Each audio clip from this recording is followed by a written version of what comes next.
So the Pan-African Chamber of Commerce as an idea came in 2010. I was attending an event organized by a student from Congo at one of the universities here in Johannesburg, and they presented a problem. After graduating in South Africa, graduating from some of the best universities, it was very difficult, if not impossible, for them to get a job.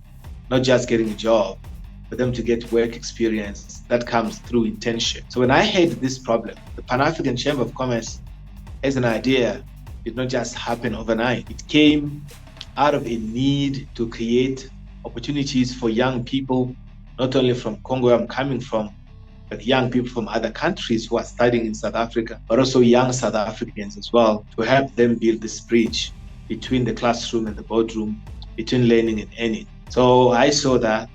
I then eventually started speaking to people I knew at the French embassy, and eventually the embassy referred me to the French South African Chamber of Commerce and Industry. This was 18 years ago. So spending time, French South African Chamber, and as you know, European Union Chambers of Commerce work very well together.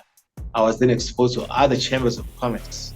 So after spending about 5 years with these chambers, I realized that I did not have so much power to change what these chambers would do, in terms of transformation, but I could set up my own because I was faced with an African problem that needed an African solution. So the Pan-African Chamber was set up to solve the problem of joblessness. But how you solve that? It is actually to empower small businesses. It is actually by connecting them to markets so that they will then become platforms through which these young people can learn the skills for them to become employable. So they go to look for a job, they're told they don't have experience.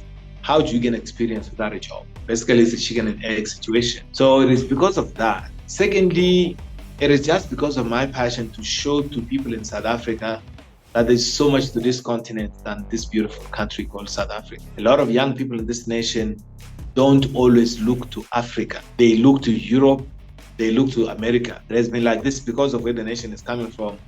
When the apartheid system was in place, it really did not want Black people in South Africa to acknowledge their Africanness, right? They were told that they are not really part of this continent and stuff like that. So for me, the passion of connecting people and also of showing young people from South Africa that there is so much more to Africa than South Africa. From a numbers perspective, South Africa is about 60 million people, but the entire continent is 1.4 billion people. Now, there is strength in numbers. I wanted to make sure that I'm able to show these young people, these entrepreneurs, that your power, the future of your business, doesn't lie just in you being a South African, doing business in South Africa. It lies in the ability of you to communicate across borders. That is basically how the Pan-African Chamber of Commerce was established. Thirdly, the chamber was established to give a place to African women to thrive and run business. African women are at the bottom of the economic value chain. They are overworked, they are underpaid. So we wanted to make sure that as the Pan-African Chamber of Commerce,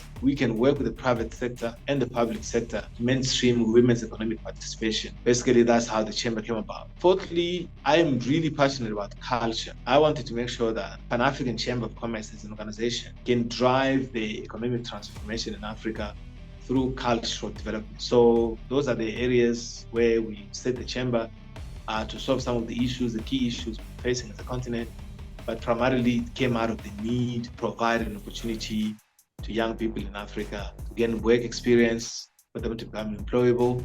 Also looking at how we can work with institutions of higher learning to provide skills required by the marketplace for these young people to become employable. So those are the reasons that made me set up the chamber, and I fell in love with this space. I don't see myself doing anything else. So yeah, that's why we set up the chamber.